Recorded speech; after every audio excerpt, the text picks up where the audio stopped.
অনেকে এরকম হচ্ছে কলার বাগান আছে, কলা বাগান করার পরে দেখা যায় যে কোন ফসলে যাবেন, আসলে এই নিয়ে অনেক দ্বিধাদ্বন্দ্ব। সো এই ভিডিওতে আমরা যেটা বলার চেষ্টা করব, কলার বাগান এরকম যাদের আছে, নতুন একটা ফসলে যাওয়ার জন্য কোন প্রসেস মেনটেন করবেন সেটা নিয়ে পুরো ভিডিও দেখানোর চেষ্টা করব। সো আশা করি আপনারা যারা নতুন প্রজেক্টে যেতে চান, কলার বাগান ছিল, নতুন একটা ফসলে যাবেন, তারা এই ভিডিওটি খুবই মনোযোগ দিয়ে দেখবেন। শুধু তাই না, যারা নতুন প্রজেক্ট শুরু করবেন এই মুহূর্তে, তাদের ক্ষেত্রে এই ভিডিওটা কাজে লাগবে ইনশাআল্লাহ।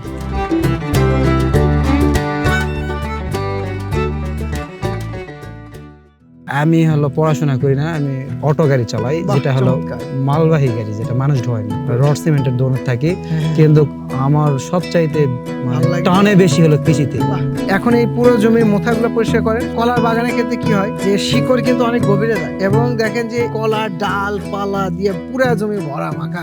আপনি যখন সবজি ফসলে যাবেন, আপনার প্রথম কাজটা কি, যে গাছের মোথা সহ উঠে ফেলা, তারপরে একটা চাষ দিয়ে উপরে আবর্জনা যত যা আছে ক্লিন করা, শতাংশে 4 কেজি হারে চুন দেন। তারপরে ক্রপ মাস্টার এই 1.5 বিঘাতে 3 কেজি দিবেন। ভার্মি কম্পোস্ট বা টাইকো কম্পোস্ট হচ্ছে এগ্রোনে পাওয়া যায়, সবচেয়ে ভালো হয় প্রসেস করা এগ্রোনে যে কম্পোস্ট, টাইকো কম্পোস্ট বা ভার্মি কম্পোস্ট। ধরেন এই 1.5 বিঘাতে আপনার 300 কেজি দিয়ে দিলেন, 3 কেজি ক্রপ মাস্টারের সাথে। আপনি যে অনেক শখ করে এসেছেন, আশা নিয়ে এসেছেন, তাই না? অবশ্যই আশা, অনেক কষ্টের টাকা।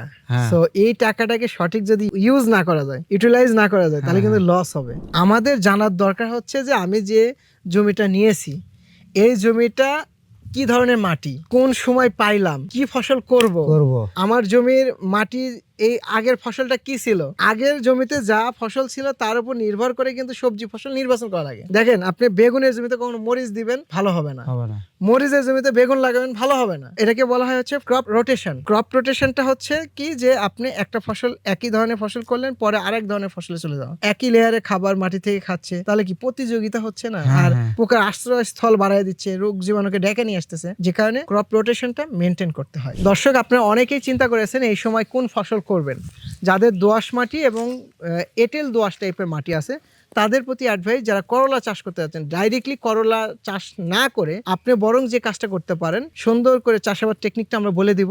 আপনি এগ্রোনে ফোন দিলে আগে তরমুজের চারা রেডি করে নেবেন, চারা লাগালেন, অথবা ডাইরেক্ট বীজই দেন, বীজ অঙ্কুরোদ্গম করে বীজ লাগানোর পরে 15 দিন পরে আপনি করলার চারা লাগাই দিতে পারেন, অথবা বীজ দিয়ে দিতে পারেন। তরমুজ 70 দিনে বাজার শুরু করা যায়, স্মার্ট বয় তরমুজ। তো 70 দিনের মধ্যে দেখা যাচ্ছে যে আপনার এদিকে 20 দিন গেল, 40 দিনে করলার গাছ যখন মাথায় উঠবে, তখন আপনার তরমুজ হারভেস্টিং শুরু হয়ে যাবে। তাহলে খরচ এক, মালচিং এক, বেড এক, মাছার খরচ এক, সব এক, কিন্তু ফসলটা দুইটা ফসল পাওয়া যায়। আমাদের উত্তর অঞ্চলে যে মাটি, ম্যাক্সিমাম ক্ষেত্রে পিএইচ এর মানটা নিম্নমানের।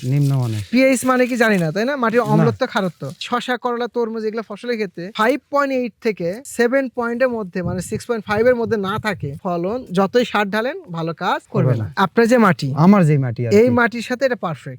মানে নরমালি তরমুজ, করলা, শশা এগুলো দোআঁশ মাটি, এই এঁটেল দোআঁশ মাটি, এগুলো তো ভালো হয়। মন থেকে চাচ্ছি আল্লাহ পাক যেন আমার দিকে দেখে, আর আমি আল্লাহ আপনাকে পরিশ্রম করতে দেখবে। রাজি আছি।